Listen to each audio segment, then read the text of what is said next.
wanted to talk about the film Is God Is. I went in not expecting what I saw. The film follows two twins. When they were young girls, their abusive father entered the home. There was a restraining order against him, and he set their mother, who had obviously distanced the girls and her from him, he set her on fire in a bath with them right outside of the bath. Obviously, they were going to try to pull her out of the fire or take the fire out, which was going to burn them as well. In the beginning of the film, she reunites with them and she tells them she's dying and her death wish is for them to seek out revenge on the father. One of the things that stuck with me from this film was the idea that unprocessed trauma can fester in very unhealthy ways. One of the most chilling scenes from the film was watching the twin who, at least from my perspective, expressed a lot of outward rage in pain, not only for her burn, but also the pain of existing under the system. Because once the mother was burned and they were put into foster care. She's reacting not only to one being burned by her father and having permanent scars, but she's also reacting to struggling, going from foster home to foster home. And that anger festers, that anger builds up into these reactions that she gives. And like I said, the most chilling moment of the film is when the father pulls her into the fire, because she recreates a scenario where she burns the father in the bathtub like he burned her mother. And the chilling thing is, throughout the film, her and her twin are working towards killing the father, which was a mission that was set by Vivica Fox, the mother. And the reason why I found it so chilling when he pulled her into the fire was it was like the film was acknowledging that her unresolved anger, her trauma, her resentment, because that's the thing, she not only wants to light him on fire, she wants to watch him. And there's even a remark that the character makes where she even expresses a little bit of remorse. And I think what the film of course is trying to hint at, and the film of course is based on a play, what it seems the film is trying to hint at is how unprocessed or unresolved trauma, and of course I'm not a mental health professional, I'm just a person who watched this film and resonated with it. But one of the things I find so interesting about it is essentially the film is saying, even though this daughter was wronged by her father for the fact that she was burned and also neglected by him, with him being an absent father, when the film punishes her for not only burning him, but watching him burn. Because that's the thing, he's screaming in horror, he's writhing in agony. When he pulls her into the fire, the film is saying that her unprocessed trauma and rage led her down a path that led to her demise.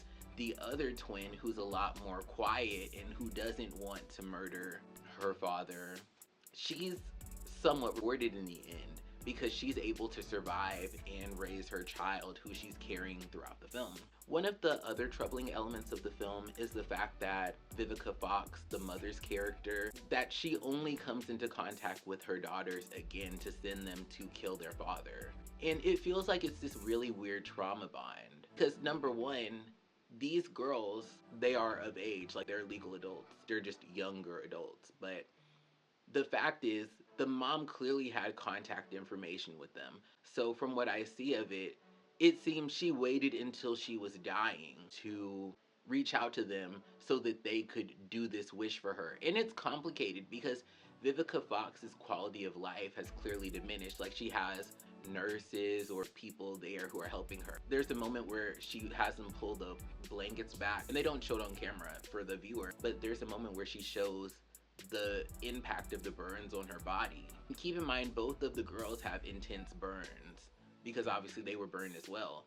But when they look at the burns on her body, especially, I feel like the fire may have started in her groin area based on how he threw the match at her or lit her on fire, because it seems he doused her in flammable liquid and then he set her on fire. But it's like once he set her on fire, it seems that may have been where the most intense burns were. But for me, my challenge is, I'm not saying that Vivica Fox, who was a victim of intense abuse, that her character's wrong for wanting payback. But I think that's the challenge. And I think narratively, as I've thought about the film in the past couple of days, For me, I feel like my impression is you could argue that her unprocessed trauma narratively kills her.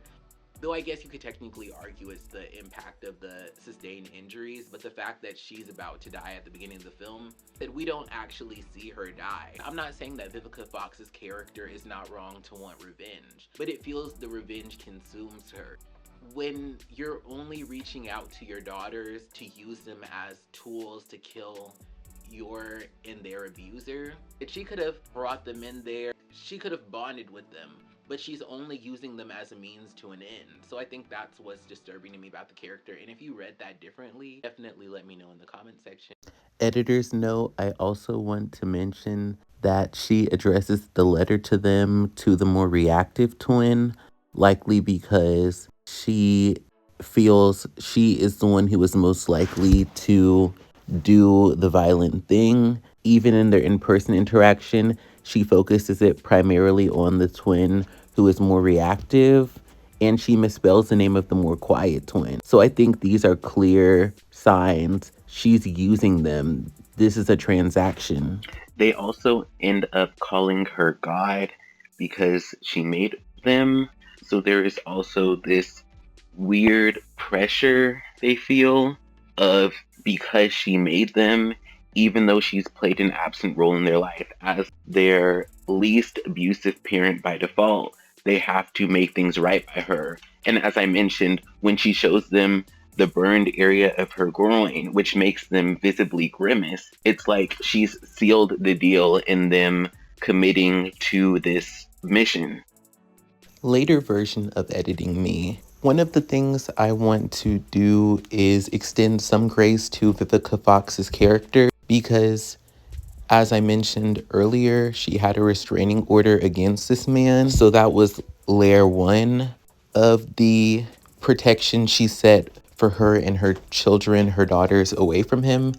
And two, she tried to hold him legally accountable, and he was actually able to get off with the lawyer. So I will say, I do think you can make the argument, and I think there's evidence in the film that suggests that she's using the daughters as a means to an end. But I do think with her being a victim who did the right thing, even though I do think she uses them, I think you can make the argument that perhaps some of her rage is based in the fact that the systems that were supposed to protect her failed her, and she feels this is her only way. I think it all boils down to, if you look at the evidence provided, he essentially burns her to the point where she is medically handicapped, she's disabled. So some people would argue, if you do that level of harm and you're not held legally accountable, you deserve the worst or a similar outcome. It's hard for me to imagine someone doing something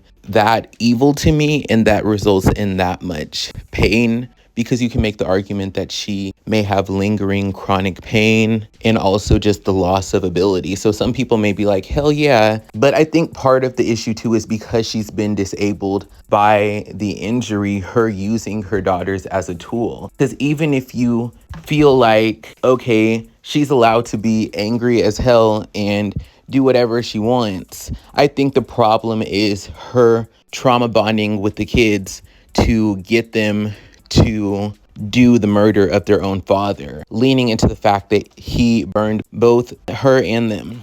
So that's what I found very disturbing. I resonated more with the quiet twin because it seems like with her, she understood that her being burned or abused was wrong.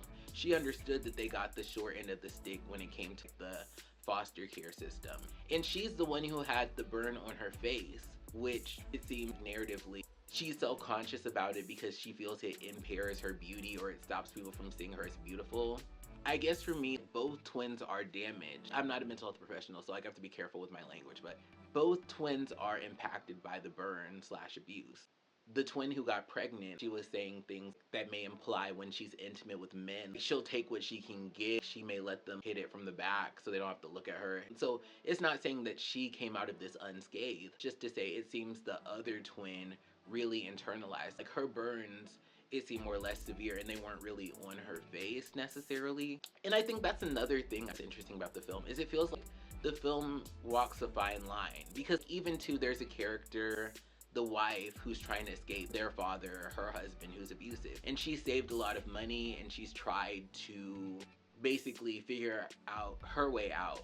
And of course, you can also question her because she leaves her sons behind. Janelle Monáe plays the character. And the interesting thing is, Racine is the twin that ends up dying in the end, and Anaya is the twin who ends up surviving. So it feels like when Janelle Monáe's character comes across them, it feels like Racine, she's pressed in part because she's seeing this big house, she's seeing this lifestyle her father never provided her, and so she's already pressed, she's already ready to turn up. And so I think that's one of the tensions, is the film kind of causes you to question, okay, they've been through these things have caused them pain, but at what point does she go from victim to villain? And that's something I also thought about. People always say you never know what people are going through. I think that definitely is relevant in this situation, because if somebody knew all of the things that she was going through, they may handle her with more grace, because Janelle Monáe's character, what does her in,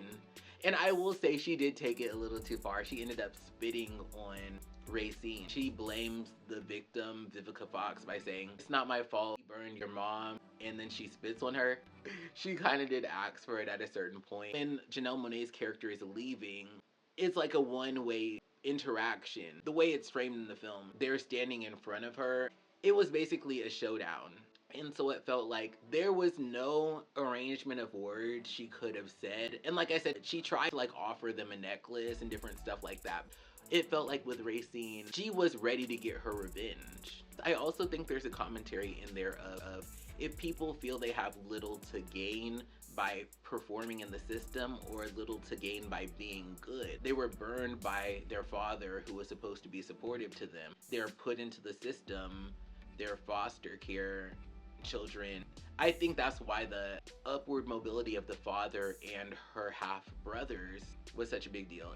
Going back to that moment with the father, one of the things I find so interesting is when he screams. And of course, he's an abuser, but I think that's one of those things of revenge. A lot of people, I think, feel if somebody has wronged them, they want to put that person in as much pain or more pain than what they feel they experience. And one of the things I like about the film, when it puts the man on fire, even though we've seen he's an abusive man, even though we see that he's a problematic man, and I'm not trying to be a sympathizer for black male abusers when I say this, when you see the flames going on his body, and even to Racine, when she sees him burning, maybe at first she wants it to be this payback and this feels so good, injected into my veins. There's a part in her where it's like, the pain that she's felt for so long cannot really be reconciled by him burning. Even if he's an abuser, him experiencing physical pain does not necessarily undo the physical pain that they felt by being burned or the social ostracization that they felt, which is interesting. I feel like they may equate the two. There's so many layers of trauma. There's one, the trauma of being burned. There's two, the trauma of the physical scars it left that they feel makes them feel alienated. Then there's also the separation from their mother, feeling like outsiders who are always stared at, and also that lack of that father bond with the father. And of course, he was already removed from the home. Of course, then seeing the life that he built, and also the lack of accountability. I think Isgard did a really good job at portraying intergenerational trauma, and it raises those questions. For example, is Vivica Fox's character wrong for using the girls for revenge? Because that's the thing. She doesn't really ask them, do you want to kill him? She uses her impending death as a way to pressure them. It's a way to basically make right for their mother, even though she's been absent. And of course, part of her absence is likely because of her ailment with the burns. She kind of reminds me of Glinda the Good Witch, how she sends Dorothy on that mission. Maybe I'll talk more about this film. There's other things that happen in the film, like their interactions with their brothers.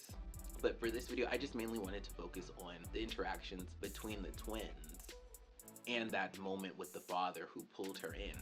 But yeah, what are your thoughts on the film? Thanks for watching. Like, comment, follow, share. See you on the next one. Bye bye.